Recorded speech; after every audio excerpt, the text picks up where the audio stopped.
Hi, I'm Carrie Jacobson with Jacobson Family Law, where we keep the drama out of your divorce.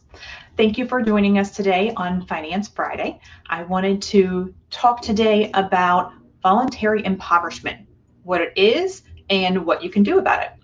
So this is a legal term that many people may not have heard of, but it is related to child support, and it is related to the concept of a parent choosing to voluntarily impoverish themselves, so purposefully reducing their income in order to not have to pay or reduce their child support obligation.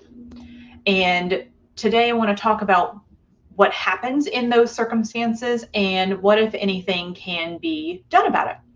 And so what we have seen in the past is scenarios where a parent who has a child support case filed against them chooses to voluntarily leave their job, or someone who has maybe historically never worked to their full potential, but they are purposefully doing so in order not to have to pay child support.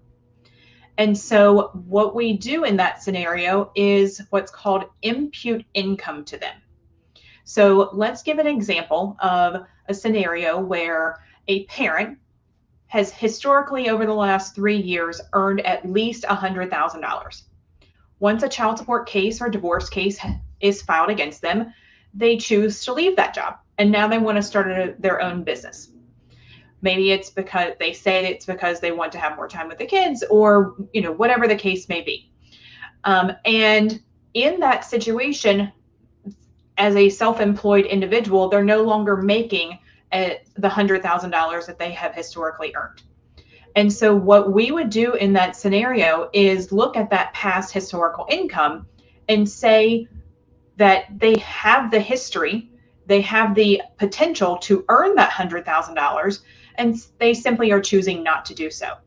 And so when we're calculating the child support guidelines, especially here in Maryland, we would use that $100,000 gross income as that parent's income, and then determine what the child support obligation would be based on that historic income.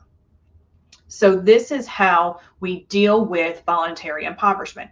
Now, if we're in a scenario where we're negotiating the terms of this agreement, then we would have to obtain those records voluntarily from the other parent and rely on the information that we have from our client. If it's a scenario where you may potentially be in court, then you may want to subpoena records from the employer and the past historical income. You may need to subpoena bank records to see how much that parent may be earning now as a self-employed person.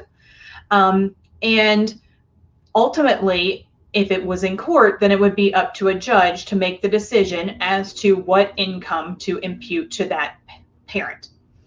So these are the types of things that can be addressed when you have a parent who you may believe is simply choosing not to earn as much as he or she could, simply because they want to avoid having to pay child support. So I know that this can be a complicated factor, and it may not necessarily apply to your particular situation, but it may be something to look into to see whether or not it's something that could be addressed in your case.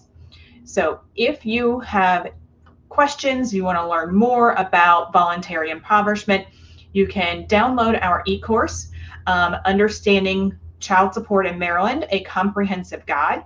And I'm going to put the link for that in below as well.